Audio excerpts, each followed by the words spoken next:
ഇപ്പം ഇറങ്ങുന്ന മിക്ക ആക്ഷൻ സിനിമകൾക്കും ചുമ്മാ ആക്ഷന് മാത്രമേ ഉണ്ടാവുള്ളൂ, പ്രത്യേകിച്ച് കഥയൊന്നും ഉണ്ടാവില്ല. എന്നാൽ കിടിലൻ കഥയും അതുപോലെ തന്നെ കിടിലൻ ആക്ഷനുള്ള ഒരു ഹോങ്കോങ് ചിത്രമാണ് twilight of the warriors of walled in എന്ന് പറഞ്ഞ് 2024 പുറത്തിറങ്ങിയ ഈ സിനിമ. ഗുണ്ടാ സംഘങ്ങൾ അരങ്ങുവാണെന്ന ഒരു സ്ഥലത്തേക്ക് ഒരു യുവാവ് എത്തുകയാണ്. ജീവിക്കാനുള്ള തന്ത്രപ്പാടിനിടെ അവനും ഒരു ഗ്യാങ്ങിൻ്റെ ഭാഗമാവുന്നു.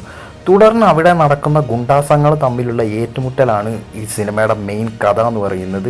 ഒരു ആക്ഷൻ മാത്രമല്ല, കെട്ടുറപ്പുള്ള മികച്ച കഥയും അതോടൊപ്പം തന്നെ ആക്ഷനോടൊപ്പം ചിത്രത്തിൽ പല കാര്യങ്ങളും പറഞ്ഞു പോകുന്നുണ്ട്. പല ഫ്ലാഷ് ബാക്കുകളും പണ്ട് നടന്ന പല സംഭവങ്ങളും അതുപോലെ തന്നെ നായകനൊപ്പം കട്ടയ്ക്ക് നിൽക്കുന്ന വില്ലന്മാരും ഈ സിനിമയിലുണ്ട് എന്ന് തന്നെയാണ്. കിട്ടില ആക്ഷനും എല്ലാം, ഇതിൻ്റെ സിനിമയുടെ കൊറിയോഗ്രാഫി ആയാലും എല്ലാം പക്കയായിട്ടുള്ള ഒരു സിനിമയാണ്. അപ്പോൾ ഈ സിനിമ നിങ്ങൾ തീർച്ചയായിട്ടും കാണുക. ആക്ഷൻ സിനിമകളൊക്കെ ഇഷ്ടമുള്ളവരാണെങ്കിൽ തീർച്ചയായിട്ടും കണ്ടുവെക്കുക. ഇതുപോലത്തെ കൂടുതൽ ഇൻട്രസ്റ്റിംഗ് വീഡിയോസിനായി നമ്മുടെ ചാനൽ ഇപ്പോൾ തന്നെ സബ്സ്ക്രൈബ് ചെയ്യുക.